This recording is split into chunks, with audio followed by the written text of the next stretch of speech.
Hi patrons, right, this is a continuation video on the editor video that I published in the YouTube channel for everybody. This is just for you and of course for everybody you want to share this with.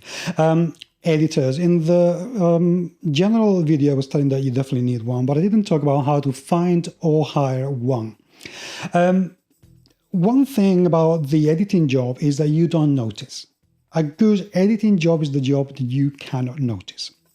Something else that the editor is going to do, and this is going to be the topic for the next video, is take a look at the word count and reduce it if necessary. Sometimes you're going to be on a word budget. You know, you kind of go over 40,000 words, or you're going to be hired to write a 20,000 words adventure because that's going to fit in a number of pages for whatever reason, which is something else that I'm going to talk about.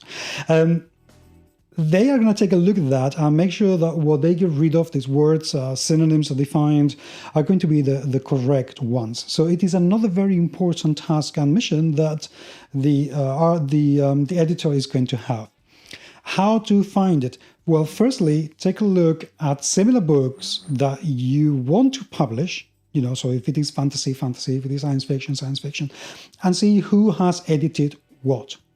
Usually publishers are actually quite happy to give out recommendations. So ask them, you know, if you see somebody in a Modifius book that you think, you know, this is the kind of game that I want to publish, I'm going to ask.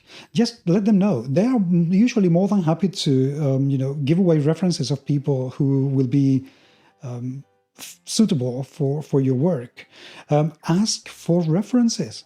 If somebody offers you, you go to Twitter and say, you know, I'm looking for this kind of person to do so and so and so on. So ask around and then ask for, you know, what are samples of your work. Always ask for samples of your work. And if possible, ask for a before and after.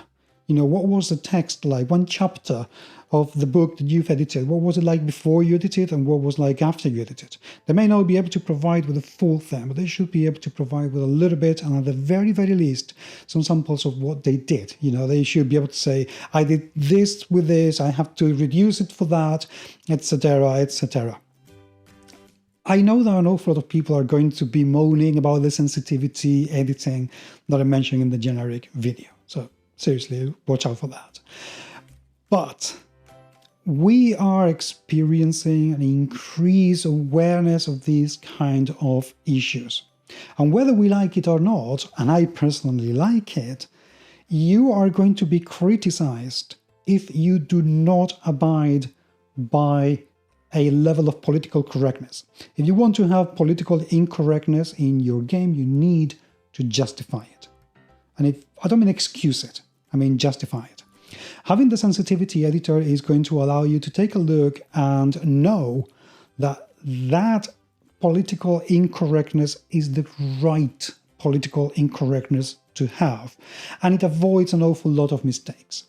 A clear example was when Monte Cook Games published The Strange.